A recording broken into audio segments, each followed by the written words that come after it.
আসসালামু আলাইকুম। সকাল সকাল এখানে অনেক পদের ভর্তা নিয়ে বসে গেছি। আজকে প্লেটে জায়গাও নেই।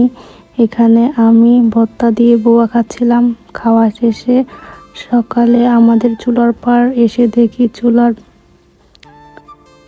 অবস্থা অনেক খারাপ, তাই সুন্দর করে চুলাগুলো সুন্দর করে লেপে নিলাম। এখানে এই ভিতরে চুলার পাড়টা লাপা শেষে আমি বাইরের চুলার পাড়টা সুন্দর করে লেপ।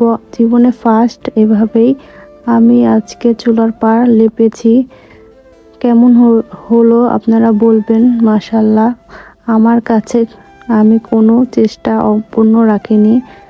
কেমন হয়েছে আপনারা জানাবেন। এখানে পরের দিন এসে বৃষ্টিতে আমাদের ঘর বাড়ি দেখেন কি নোংরা করেছে। আমি এখানে ঝাড়ু দিয়ে সব পাতাগুলো এক জায়গায় গুছিয়ে রেখেছিলাম। পরে এখান দিয়ে আবার বাড়ির পেছনে এসে দেখি এখানে কতগুলো ময়লা ছিল, তাও সবগুলো ঝাড়ু দিয়ে উঠিয়ে নিচ্ছি। এখন দুপুরবেলা আজকে রান্নার ক্লিপ নিয়ে নেই।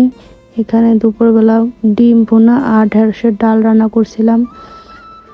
এখানে মা আবার বলছিল চলো আমরা মুড়ির মোয়া আর চিড়ার মোয়া বানাই। বৃষ্টির দিনে চিড়া আর মুড়ির মোয়া অনেক মজা লাগে। এখানে আমরা মুড়ির মোয়া আগে বানিয়ে নিলাম,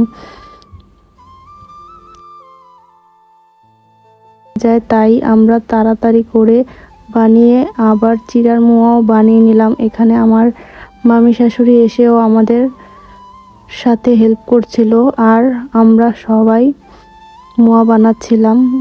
এখানে মিঠাইটা ভালো করে জাল করে নিয়ে তারপরে চিড়া আর বাকি সবগুলো জিনিস দিয়ে দিল।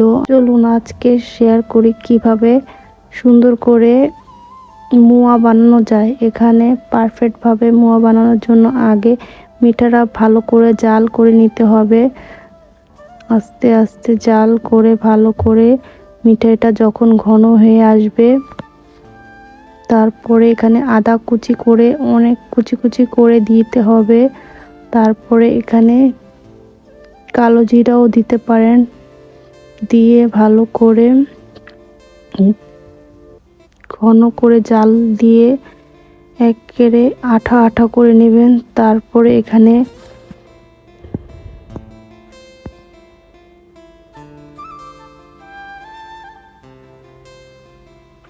দেখবেন একটা প্লেটে নিয়ে তারটা কি সুন্দরভাবে আসছে নাকি। এখানে যখন কুচুনটা উঠিয়ে দেখবেন হ্যাঁ এখানে এসে পড়েছে, এখানে তাকটা এসে পড়েছে। আসার পরে এখানে আমরা চুলা আঁচটা কমিয়ে এখানে নামিয়ে নিচ্ছি। তারপরে এখানে চিড়াগুলো ঢেলে দেব, ঢেলে ভালো করে মিক্স করে নেব।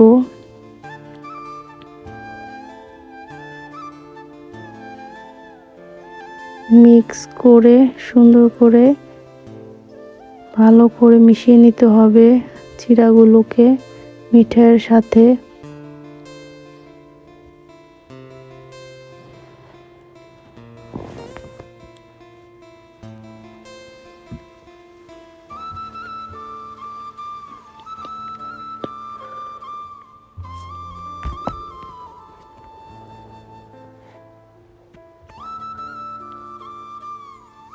এখানে আমরা বড় একটা বোলে ঢেলে নিলাম চিড়াগুলো ভালো করে।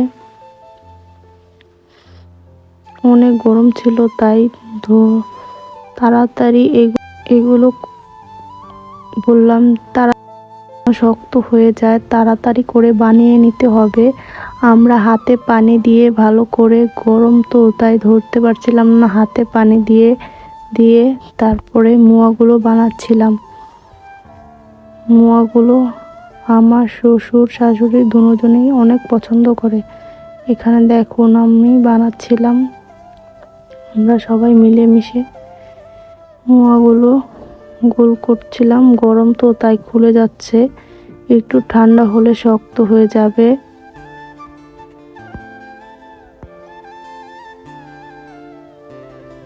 এই যে দেখুন আমার মোয়া হয়ে গেছে। ফাইনাল লুক কেমন হয়েছে জানাবেন সবাই। এখানে মোয়াগুলো ধুয়ে দিচ্ছিলাম।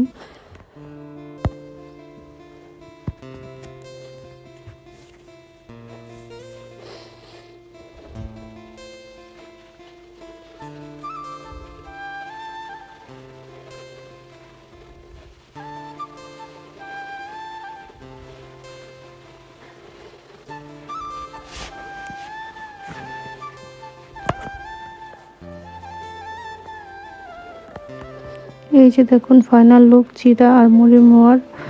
তারপর আমার দেওরের জন্য এখানে আদার মাংস রান্না করছিলাম।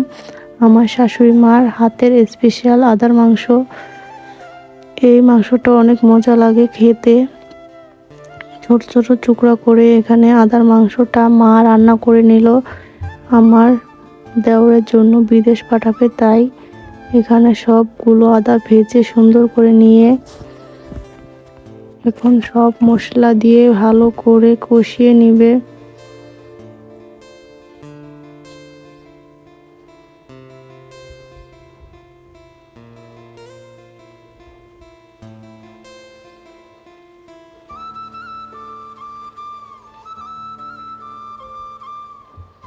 মাংসগুলো কষানো হয়ে গেলে এখানে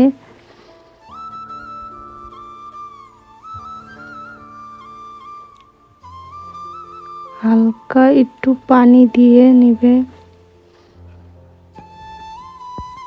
মাংসগুলো ভাজা ভাজা করে নিলেই হয়ে যাবে। মাংসের ফাইনাল লুক আজকে এই পর্যন্ত। আল্লাহ হাফেজ।